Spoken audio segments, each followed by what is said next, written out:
자, 오늘 이 시간에는 이제 주가 서시겠다라는 제목으로 함께 말씀의 은혜를 나누도록 하겠습니다. 오늘 본문은요, 우리 예수님께서 이제 마지막 이 땅에 오셔서 마지막 사역 십자가를 짊어지시기 위하여 예루살렘 성으로 입성하고자 하는 그런 상황입니다. 그동안 예수님께서는요, 많은 기적들, 이적들 또 말씀들을 통하여서 자신이 누구이신지를 친히 증명해 보이셨습니다. 자, 이 땅에 오신 예수님 누구십니까? 하나님이시지요. 하나님께서 성육신하셔서 우리 가운데 임하신 거 아니겠습니까? 바로 그것을 증명해 보이기 위해서 38년 된 병자도 말씀 한마디로 고치고, 태어나면서부터 앞을 보지 못한 맹인도 말씀으로 다 고치시고, 심지어는 죽은 지 나흘이나 된 그 나사로까지도 다 살려내시는 것을 우리가 볼 수가 있지요. 이 모든 기적과 이적들은요, 다 이 땅에 오신 예수님이 바로 하나님이심을 증명해 보이는 그런 사건들인 겁니다. 자, 이렇게 하나님이신 예수님께서 이제 마지막 사역 십자가를 짊어지시고자 예루살렘 성으로 입성하고자 합니다. 그러니 예전과 같은 모습으로 입성할 수가 없겠지요. 다른 모습으로 입성하셔야 됩니다. 그래서 오늘 본문에 보면 예수님께서 맞은편 마을로 가서 뭘 가지고 오라고 합니까? 나귀 새끼를 데리고 오라고 하지요. 그리고는 나귀 새끼를 타고 예루살렘 성으로 입성하시는 걸 우리가 보게 됩니다. 자, 솔직히 이와 같은 놀라운 기적과 이적을 베푸시고 정말 보이떡 5개와 물고기 2마리로 수많은 사람들을 먹이신 그런 예수님이라면 예루살렘 성 마지막 입성하시려고 하면 여러분 뭐 타고 들어오셔야 됩니까? 백마 정도는 타고 들어오셔야 되지요. 정말 많은 사람들이 이목이 집중될 수 있도록 백마를 타고 아주 화려한 그런 호화로운 의식 가운데 우리 예수님 들으셔도 전혀 누가 뭐 다르게 말할 사람 없지 않겠습니까? 그런데 참 우스꽝스럽게도 우리 예수님은요, 나귀도 아니고 나귀 새끼를 타고 예루살렘 성으로 들어오십니다. 그러면 머릿속에 한번 그림을 그려보십시오. 예수님이 그 작은 나귀 새끼를 타고 정말 초라하고 볼품없는 모습으로 예루살렘 성으로 들어오신다. 한번 머릿속에 그려보십시오. 참 너무나도 참 우스꽝스러운 저게 뭔가 싶은 그런 마음이 들지 않겠습니까? 그런데도 우리 예수님께서는요, 그런 모습으로 예루살렘 성에 입성하십니다. 자, 이렇게 하시는 이유가 있겠지요. 2가지 이유가 있습니다. 하나는요, 스가랴서 구약 성경에 나오는 스가랴 선지자의 그 예언의 말씀을 성취하기 위해서이지요. 자, 우리 스가랴서 9장 9절 말씀 우리 다 같이 한 목소리로 함께 있습니다. 시온에 따라 크게 기뻐할지어다. 예루살렘에 따라 즐거이 부를지어다. 보라, 내 왕이 내게 임하시나니 그는 공의로우시며 구원을 베푸시며 겸손하여서 나귀를 타시나니 나귀의 작은 것 곧 나귀 새끼니라. 아멘. 스가랴 선지자는요, 예수님이 이 땅에 오시기 전에 무려 500여 년 전, 520여 년 전에 이 땅에서 활동한 선지자입니다. 그때 하나님께서 그 입술에다가 장차 그리스도 메시아가 이 땅에 오실 텐데 그는 예루살렘에 입성할 때 나귀 새끼를 탈 것이다. 그렇게 예언하게 하시지. 그 예언대로 우리 예수님께서는요, 나귀 새끼를 타고 예루살렘 성에 입성하고 있는 것입니다. 또 하나의 이유가 있지요. 그것은 이 땅에 지금 임재하신, 즉 예루살렘 성으로 들어오시는 왕이신 예수님이 어떤 왕이신지를 상징적으로 보여주는 것이지요. 아마 백마를 타고 그렇게 돌아왔다면요, 여느 다른 왕과 다를 바 없이 이스라엘 백성들 위에 군림하고 다스리는 그런 왕일 것입니다. 그러나 우리 예수님은 그런 왕으로 이 땅에 오신 것이 아니라 낮고 또 겸손하고 섬기는 왕으로, 설벌트킹으로 이 땅에 오셔가지고 바로 이 백성들을 위하여 십자가에서 죽기까지 하고자 하시는 거지. 바로 그 어떤 겸손의 왕으로 이 땅에 오신 것을 상징적으로 보여주고자 나귀 새끼를 타고 입성하고 있는 것입니다. 자, 이렇게 예수님께서는요, 마지막 사역을 감당하고자 나귀 새끼를 타고 예루살렘 성으로 들어오시게 됩니다. 자, 그런데 문제는요, 일면식 한 번도 없는 이 나귀 새끼 주인, 이 주인에게 가서 제자들이 나귀 새끼를 데리고 와야 되는 것이 문제입니다. 한번 생각해 보십시오. 한 번도 보지 않은, 관계가 없는 그런 자에게 가서 대뜸 나귀 새끼 달라고 해야 됩니다.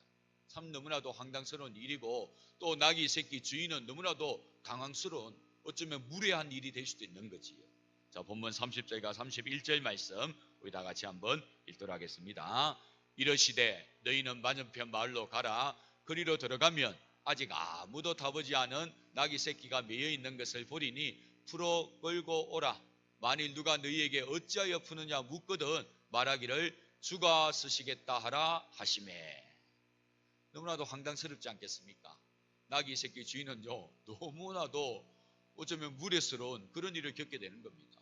떼돈 찾아와서는 나귀 새끼를 풀어가고자 하는 겁니다. 왜 풀어가고냐 물었더니 주가 쓰시겠다라는 말을 한다는 거지. 성경에 보면요, 이 비슷한 장면이 또 한 번 나오는 것을 우리가 보게 됩니다. 바로 오늘 내용 그 다음에 나오는 내용인데요. 유월절 만찬을 제자들과 가질 그 집과 음식을 준비할 때도 이 비슷한 일이 발생하지요.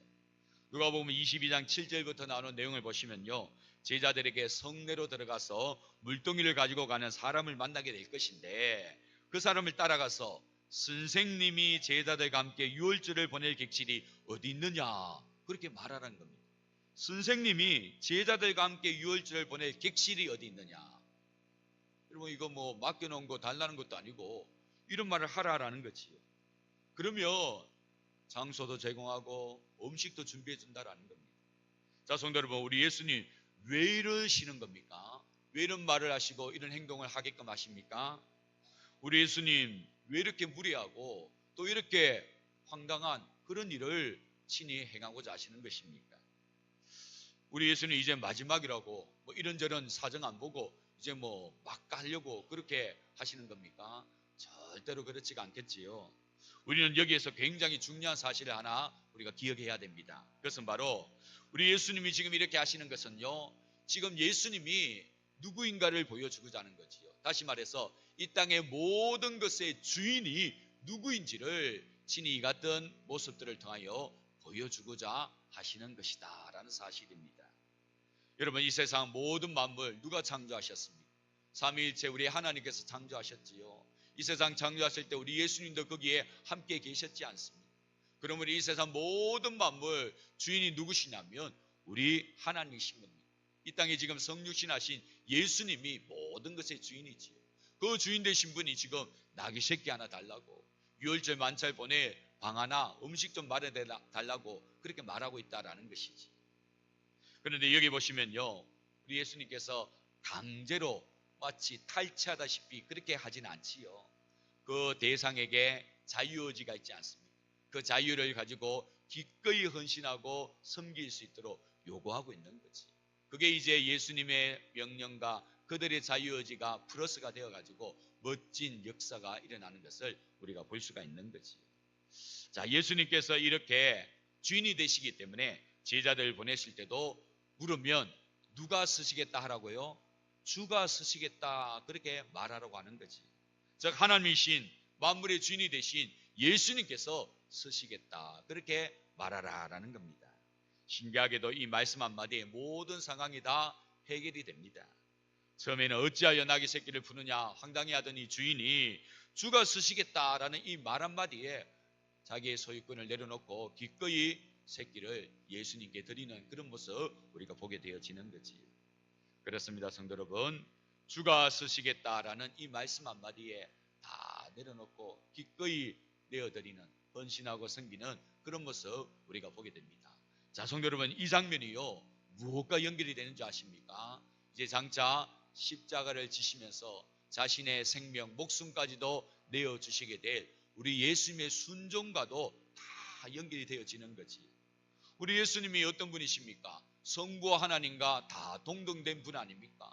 그런데 그 하나님의 계획 앞에 자신의 목숨까지도, 목숨뿐만 아니라 온갖 멸시와 조롱과 희롱까지 다 당하시면서 죽기까지 십자가에 복종하지 않습니다. 왜 그렇습니까? 주가 쓰시겠다는, 하나님께서 그 뜻을 이루시겠다는 그 뜻에 온전히 순종하고자 하는 것이지요. 우리 빌립보서 2장 6절에서 8절까지의 말씀 우리 함께 보도록 하겠습니다. 그는 근본 하나님의 본체시나 하나님과 동등됨을 취할 것으로 여기지 아니하시고 오히려 자기를 비워 종의 형체를 가지사 사람들과 같이 되셨고 사람의 모양으로 나타나사 자기를 낮추시고 죽기까지 복종하셨으니 곧 십자가에 죽으심이라. 그렇습니다. 우리 예수님 성부 하나님과 동등된 분이십니다. 전혀 차별이 없고요, 전혀 이런 역할 감당할 필요도 없으시지요. 그러나 성부 하나님의 계획하심 앞에 주가 서시겠다라는 그 뜻하심 앞에 온전히 순종하여 자신의 생명까지 내어주시고 십자가를 지시는 그런 모습 우리가 볼 수가 있는 거지. 주가 서시겠다라는 이 말씀 앞에 기꺼이 자신을 드린 헌신의 모습인 것입니다. 바로 그 장면이 앞서 이 나귀 새끼를 예수님께 기꺼이 드리는 그 장면하고 연결이 되어지는 것이지. 우리가 이렇게 볼 때에 이제는 이 나귀 새끼가 여러분 아깝지가 않겠지요. 하나님이신 예수님께서 예루살렘 입성하실 때 사용하시는데 이거 뭐 그리 대단한 일이 되겠습니까? 아직도 예수님의 요구 무례하다고 생각되십니까? 그렇지 않겠지요. 우리 예수님께서 다 주인 되시는데 기껏 이거 하나 달라는데 이거 못 내어줄 그것이 되겠습니까? 요한복음에 보면요, 베다니에서 어느 한 여인이 자신이 평생토록 모은 향유옥합을 곁들여 가지고 예수님의 발 앞에 붓고요, 자기의 머리털로 예수님의 발을 씻기시는 그런 장면 우리가 보게 됩니다. 이때 많은 사람들, 심지어 제자들까지도 왜 이것을 허비하느냐 하면서 굉장히 아까워하지요. 근데 그것이 결코 아까운 일이 아니었습니다. 오히려 턱없이 부족한 일이었습니다. 왜냐하면 이 여인은요, 예수님이 누구이신지를 알았기 때문입니다. 자신의 오라비 나사로를 죽은 지 나흘이나 된 이미 시신이 부패하여 썩는 냄새가 나는 이 오라비를 말씀 한마디로 나사로야 나오라 그 말씀 한마디로 다시 살리신 그분이 바로 예수님, 이분이 바로 하나님이시라는 것을 굳게 믿고 확신했기 때문에 향유옥화 그게 대수롭지 않았던 거지. 기꺼이 향유옥화 이게 뭐 대수롭냐, 하나님을 맞이하는데. 그래서 그것을 깨어가지고 예수님 발에다가 붓고 그것도 모자래가 뭐다 할 거 없는가 싶어가지고 자신의 그 귀한 머리털로 그 하찮은 신체의 제일 하찮은 부위 그 발을 깨끗하게 씻겨드리는 그런 모습 볼 수 있는 거지. 하나님이시기 때문에, 예수님이 하나님이시라는 것을 믿기 때문에 이 같은 행동이 감히 있을 수 있었던 거고 향유옥화까지도 깨뜨릴 수가 있게 된 것이지. 그렇습니다. 성도 여러분, 우리가 믿고 섬기는 예수님이 누구이신지를 우리가 정확하게 할 때 우리는 헌신할 수 있습니다. 우리는 그 말씀 앞에 기꺼이 순종할 수 있는 겁니다. 그런데 이 예수님이 하나님이심을 우리가 제대로 모른다면, 특별히 우리 예수님께서 우리 죄를 대신하여 십자가에 죽으신 그 놀라운 은혜를 우리가 깨닫지 못하면요, 뭐 하나 조금 드려도 생색내기 바쁘고요, 아까워하기 바쁜 것입니다. 그러나 예수님이 누구이신지를 우리가 제대로 안다라면 그 어떤 것도 아깝지가 않고 좀 더 드리려고 그런 마음을 가지게 되어지는 거지. 오늘 나귀 새끼 주인 역시 마찬가지입니다. 주가 서시겠다, 하나님이신 예수님께서 서시겠다라는 그 말씀 앞에 전혀 한마디에 토도 달지 않고 기꺼이 자신의 소유권을 내려놓고 예수님께 드리는 그런 모습을 보게 되는 거지. 영국의 유명한 대설교가 스펄전 목사님의 설교집에 보면 이런 내용이 담겨 있습니다. 한 번에 한 성도에게 목사님께서 물어보았답니다. 성경에서 가장 부러운 사람이 누구입니까? 성경에 많은 인물들이 나오는데 가장 부러운 인물이 누구입니까? 그러자 그 성도는요, 아브라함을 말할 것 같고 아니면 다윗을 말할 것 같고 아니면 신약에 와서 베드로나 사도 바울을 말할 것 같은데 전혀 그러지 않고요, 오늘 본문에 나오는 이 무명의 나귀 주인이 가장 부럽다라고 말하는 것입니다. 그래서 그 이유가 무엇이냐 물어봤더니요, 그 사람은 이름도 없고 빚도 없이 자기의 소중한 것을 기꺼이 내어드려 예수님으로 하여금 영광의 도구로 사용하게 하셨기 때문에 그게 너무 부럽다. 그 정도는 나도 할 수 있지 않겠는가? 나도 이 정도는 할 수 있을 것 같은데 나도 예수님께 이렇게 드려서 예수님 영광의 도구가 되어진다면 얼마나 좋겠는가. 그래서 그게 부럽다, 그런 말을 했다고 합니다. 그렇습니다. 오늘 이 나귀 주인의 이름은요, 성경 어디에도 나오지가 않습니다. 그렇지만 이 사람의 순종은요, 지금 2000년이 지난 지금에도 어떻습니까? 오늘 말씀을 통하여 언급되듯이 주권에 대한 온전한 순종임을 계속해서 이야기되어지는 아름다운 예가 되어지고 있는 거지. 이름은 비록 알 수 없지만 무명의 성도이지만 그러나 자신의 가진 것이 하나님의 것이다, 주께서 원하신다면 기꺼이 드립니다라는 주권에 대한 온전한 순종을 아름답게 보여주는 그런 인물이 되어진 것이지. 성도 여러분, 진정한 순종은 이처럼 나를 드러냄이 아니라 주님의 서심에 기꺼이 헌신하며 그 자체에 만족하는 것인 줄로 믿습니다. 그게 진정한 순종입니다. 진정한 순종은 나를 드러내는 것이 아니라 하나님께 서시겠다라는 그 서심에 기꺼이 헌신하고 그 자체에 기뻐하고 즐거워하고 만족하는 것, 그게 바로 진정한 순종이다라는 것이지. 해외 출장을 갔다가 돌아온 아버지가 사랑하는 딸을 생각해서 면세점에 들러가서 초콜릿을 가져옵니다. 이 초콜릿을 사랑하는 딸이 평소에도 좋아했기 때문에 그것을 이렇게 사가지고 돌아오지요. 딸은요, 아빠가 선물을 가지고 왔다는 그 사실 앞에, 또 자기가 좋아하는 초콜릿이라는 사실 앞에 너무 좋아서 연신 아빠의 볼에다가 뽀뽀를 합니다. 그리고는 자기 방에 들어가서 초콜릿을 하나 까서 맛있게 먹는데요, 너무 맛있다 보니까요, 이거 아껴 먹어야지 해가지고 하루에 한 번씩만 먹습니다. 그리고는요, 한 달이 지납니다.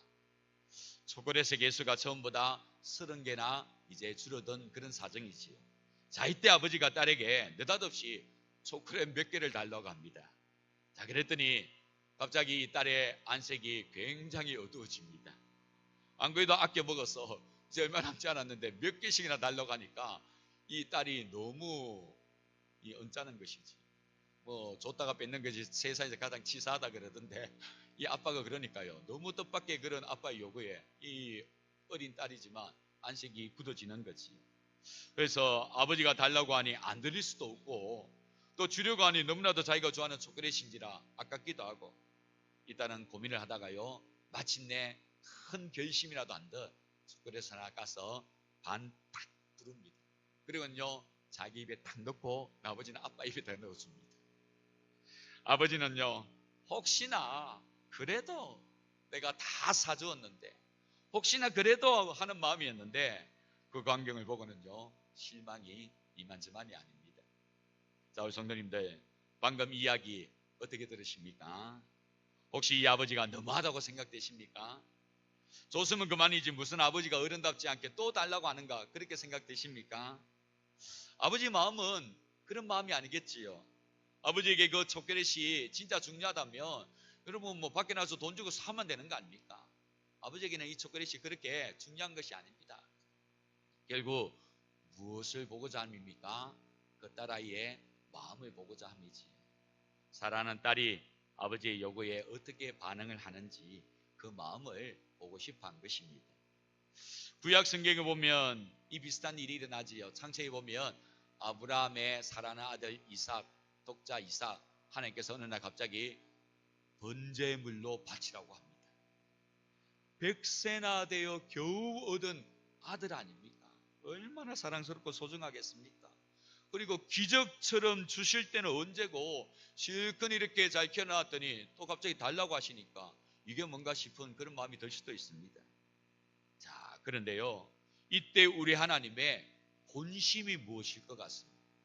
하나님께서 왜 무슨 의도로 이 아브라함에게 이삭을 달라고 하는 것 같습니까? 정말 그 아들 이삭 제물로 받고 싶어서 그런 것일까요? 아니지요. 아브라함의 무엇을 보고냐냐, 사랑하는 아들 독자 이삭보다도 하나님을 더 경외하는지 그것을 보고자 함이었지. 네가 정말 나를 참 귀하게 여기는데 너 사랑하는 독자 이삭보다 나를 더 귀하게 경외하느냐, 그걸 보기를 원하는 것이지. 결국 아브라함의 귀한 모습에 우리 하나님 너무나도 기뻐하시면서 이 아브라함을 정말 하나님의 놀라운 역사의 인물로 사용하는 것을 우리가 볼 수 있지 않습니까? 지금 우리들이 드리는 11조 역시 마찬가지입니다. 우리들이 땀 흘려 애써 수고하며 거둬들인 소득 아닙니까? 그것의 10분의 1을 하나님께 드리라. 이게 여러분 참 너무나도 아까운 그런 일 아니겠습니까? 그런데 하나님께서는요, 그거 드리라고 합니다. 우리 말라기서 3장 10절 말씀 한번 볼까요? 다 같이 있습니다. 만군의 여호와가 이르노라, 너희의 온전한 11절을 창고에 들여 나의 집에 양식이 있게 하고 그것으로 나를 시험하여 내가 하늘 문을 열고 너희에게 복을 쌓을 것이 없도록 붙지 아니하나 보라. 여기 보시면요, 우리 하나님이 어떤 표현까지 썼냐면 나를 한번 테스트해 보아라, 나를 한번 시험해 보라. 하나님이 시험하면요 불경입니다. 하나님 앞에 심판받아 벌받아 죽을 수 있는 일이지요. 그런데 하나님께서 시험해 보라는 겁니다. 왜요? 내가 정말 너에게 복을 주나 안 주나 한번 테스트 해보라라는 것이지. 혹자는요, 이 말이 구약에 나오는 성경 구절이기 때문에 신약 시대에 살아가는 요즘하고는 다른 말씀 아니겠는가? 안 지켜도 된다라고 이야기하는데요. 자, 그렇다면 우리 예수님 11조에 대해서 어떻게 말씀하셨는가? 우리 한번 볼까요? 마태복음 23장 23절 말씀 우리 다 같이 읽겠습니다. 화 있을진저 외식하는 서기관들과 바리새인들이여, 너희가 박하와 회향과 건체의 11조는 들이되 율법에 더 중한 바 정의와 긍휼과 믿음은 버렸도다. 그러나 이것도 행하고 저것도 버리지 말아야 할지니라. 여기 보시면요, 박하, 회향, 건체에 나오는데요, 이거는 채소 혹은 이 허브의 종류입니다. 그것까지 진짜 그런 채소의 11조까지도 잘 드리는 너희들, 그런데 그것으로 11조 생활한다고 말하면 안 된다. 책망하지 않습니까? 화 있을진저 외식한다라고 하면서. 그거 한다고 너희들 제대로 11조 생활한다고 하면 안 된다. 그것보다 더 중요한 거 바로 정의와 긍휼과 믿음의 11조도 드려야 된다. 이것도 행하고 저것도 버리지 말아야 된다. 무슨 말씀이냐면요, 물질의 11조만 드린다고 해서 11조 생활하는 것을 생각하지 말고 그거 잘하고 있는데, 그것뿐만 아니라 진짜 이 삶의 11조, 우리의 생활 가운데 정직하게 사는 그런 11조, 어려운 이웃들을 불쌍히 여기는 그런 11조, 믿음 생활 잘하는 그런 11조까지도 드려야 된다. 그 말을 하고 있는 거지. 이것도 행하고 저것도 행해야 된다. 그래서 구약의 11조 개념보다 우리 예수님께서는 더 강화시키는 것을 우리가 볼 수가 있지. 물질의 11조도 드려야 될 뿐만 아니라 우리 삶의 11조도 드려야 된다라는 것입니다. 자, 이렇게 11조를 요구하시는 우리 하나님, 여러분, 하나님이 없어서 11조 요구합니까? 11조, 우리 하나님께서 뭐 물질의 욕심, 물욕이 있으셔서 더 많이 채우려고 하시는 것입니까? 그런 것이 아니지요. 이 세상 모든 것들이 다 하나님의 것인데 뭐 그 11조 대단하겠습니까? 결국 11조도 우리들의 무엇을 보고자 합니까? 우리의 믿음을 보고자 하는 거지. 우리의 마음을 보고자 하는 겁니다. 정말 우리의 모든 삶이 다 하나님으로부터 주어진 것인 줄로 믿느냐? 정말 우리의 모든 생사복이 다 하나님 손에 달려있다는 것을 믿느냐? 그거 잊지 말고 살아라고 11조 이야기하는 거죠. 저기 11조 거슬러 올라가면요, 어디하고 다 연결되느냐 하면 저 에덴 동산의 선악과하고 연결되는 겁니다. 아담과 하와에게 선악과의 모든, 에덴 동산의 모든 거 다 허락하셨지 않습니까? 그런데 뭐만 딱 지키라고요? 동산 중앙에 있는 선악과는 먹지 말라고 하지. 그거 잊어버리면 너와 나의 관계가 무너지는 것이다. 너 위에 내가 있다는 거, 내가 너의 주인이라는 거 잊지 말라. 그 이야기하는 거죠. 11조 역시 마찬가지인 겁니다. 어쩌면 하나님께서 우리에게 다 주신 거 아닙니까? 다 드려야 되는데 우리가 또 삶을 살아야 되니까 10분의 1만 요구하는 거지. 그러면서 너의 주인이 누구인지, 너의 인생의 생사복이 누구의 손에 달려있는지를 알라라고 그 정표로서 11조를 우리에게 요구하고 있는 거지. 뿐만 아니라 그 11조를 통하여 또 만복의 근원이 되시는 하나님께서 복을 주시겠다라고 하시는 것입니다. 사랑하는 성도 여러분, 절대로 하나님께 드리는 것에 있어서 인색하거나 아까워하지 마십시오. 우리가 하나님으로부터 받기는요, 풍성하게 받으려고 하면서도요, 정작 하나님께 뭔가 드리려고 하면 아까워하고 인색하는 그런 모습도 있는데요, 절대로 그러지 마십시오. 우리 하나님은요, 우리가 열을 드리면 100을 주시는 분입니다. 우리가 100을 드리면 만을 주시는 분이 우리 하나님이십니다. 그래서 우리의 모든 것을 다하여 섬길 때 우리 하나님께서 우리의 삶을 보란듯이 책임져 주시고 우리의 모든 기업과 가정과 가족들을 지켜보여 주시는 것을 우리가 볼 수가 있는 거지. 오늘 낙이 새끼, 여러분, 이 주인에게 그대로 있었으면요, 별로 소용 가치가 없는 그런 낙이 새끼 하나에 불과합니다. 아직 아무도 타본 적이 없는 그런 낙이 새끼니까 무슨 뭐 큰 소용 가치가 있겠습니까?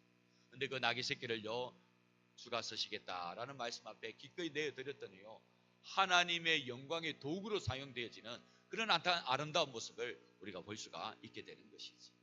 그렇습니다, 성도 여러분. 우리에게 주어져 있을 때는요, 크게 소용 가치가 없어 보일지라도 우리가 주님께 올려드리면요, 굉장한 놀라운 역사의 도구로 쓰임 받게 되는 겁니다. 바로 오병이어, 보리 5개와 물고기 2마리가 그랬지 않습니까? 우리 하나님께 올려드리면 우리 주님께서 그것을 부여잡고 사용하시면요, 기가 막히는 놀라운 역사가 우리 가운데 나타나지는 것입니다. 저는 우리 사랑하는 모든 성도님들이 물질에 있어서 저는 이런 믿음을 갖고 우리 주님 앞에 기꺼이 드리며 주님께서 그 물질을 귀하게 사용하시는 것에 좀 영광과 은혜를 만끽할 수 있는 그런 주의 백성들이 되어질 수 있기를 원합니다. 그럴 때에 우리의 삶에요, 여러분, 하나님께서 내 인생의 주인이시고 목자가 되시는 것을 확신하는데 무슨 염려 걱정, 세상에 아무리 난리법석이라 할지라도 우리 거기에 흔들리지 않을 수 있는 거지. 하나님은 지금도 살아계시고 우리의 아버지가 되십니다. 우리의 모든 것을 책임져 가십니다. 하나님 앞에 온전한 믿음으로 드릴 것은 드리고 또 고백하며 영광스럽게 쓰임받을 수 있는 저와 여러분들이 다 될 수 있기를 주님의 이름으로 축원합니다. 기도하겠습니다. 하나님 아버지 감사합니다. 오늘 주가 서시겠다라는 말씀 앞에 기꺼이 자신의 소유권을 내려놓고 올려드리는 귀한 모습을 보게 됩니다. 자기에게 있었더라면 그저 낙이 새끼 하나에 불과한 것이 예수님께 올려드렸더니 영광의 도구로 사용되어지는 너무나도 아름다운 모습을 우리가 보게 되어집니다. 하나님, 이 정도는 지금 우리들도 할 수 있는 거 아니겠습니까? 주여, 하나님 앞에 드리기에 인색하거나 아까운 모습이 없게 하시고 정말 하나님 앞에 드리는 것이 기쁨이요 즐거움이요 감사가 되는 우리의 삶이 되게 하셔서 우리의 삶 가운데 참된 주인이 누구시고 우리의 생사복을 누가 붙들고 있는지를 정확하게 알고 가난을 부여잡고 그 하나님으로부터 주어지는 놀라운 은혜의 복을 누릴 수 있는 우리 모두가 될 수 있도록 도와주시옵소서. 감사를 드리오며 예수님의 이름으로 기도드립니다. 아멘.